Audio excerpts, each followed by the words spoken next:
Okay, we've got a short video on the trigonometric identities.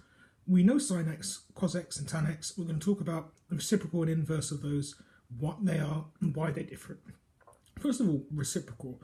You'll recall from your GCSE studies that sine x, 1 over sine x, 1 over anything, is a reciprocal. So reciprocal of 3 is 1 over 3. Reciprocal of 5 is 1 over 5. Reciprocal of minus a half is 2. Well, minus 2. We've got 1 over sine x, we've got 1 over cos x, got 1 over tan x. They've got special names, cosec x, sec x, and cot x, respectively.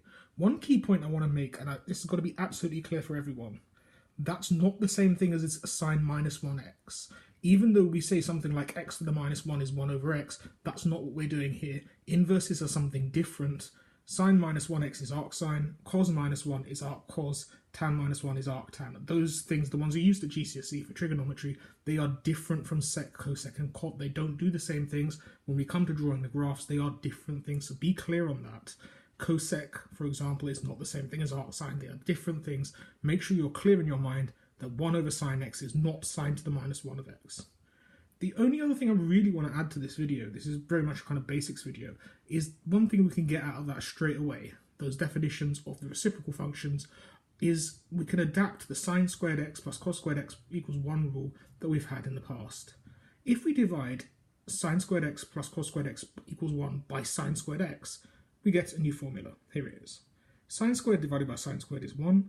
Cos squared divided by sine squared is cot. That might need a little bit of an explanation, just go with it for the time being. And 1 divided by sine squared is obviously cosec squared. Okay, because the squares work the same way as these. So if you think of you're dividing 1 by sine squared x, you're literally just going to end up with cosec squared x. Similarly here, if you divided this formula here by cos squared x, you get tan squared x plus 1 equals sec squared x. Pretty simple. I would actually say go away and actually prove those formulas. So take this formula and divide by sine squared x. Take that same formula, divide by cos squared x, and prove to yourself you've got these identities that I've given here. And we could use those formulas in much the same way you use sine squared plus cos squared equals 1 to prove things. If there's a kind of demand for it, I'm happy to kind of do some work solutions on it, but that's the very, very basics of it. So what are the key points? Sine, cos, and tan. If you have 1 over sine, 1 over cos, 1 over tan, they're called cosec, sec, and cot. If you've got sine minus 1, cos minus 1, tan minus 1, as you should know, those are arc sine, arc cos, and arc tan. We could also create 2 new formulas out of sine squared plus cos squared equals 1. One by dividing through by sine squared x, which will give you 1 plus cot squared x equals cosec squared x.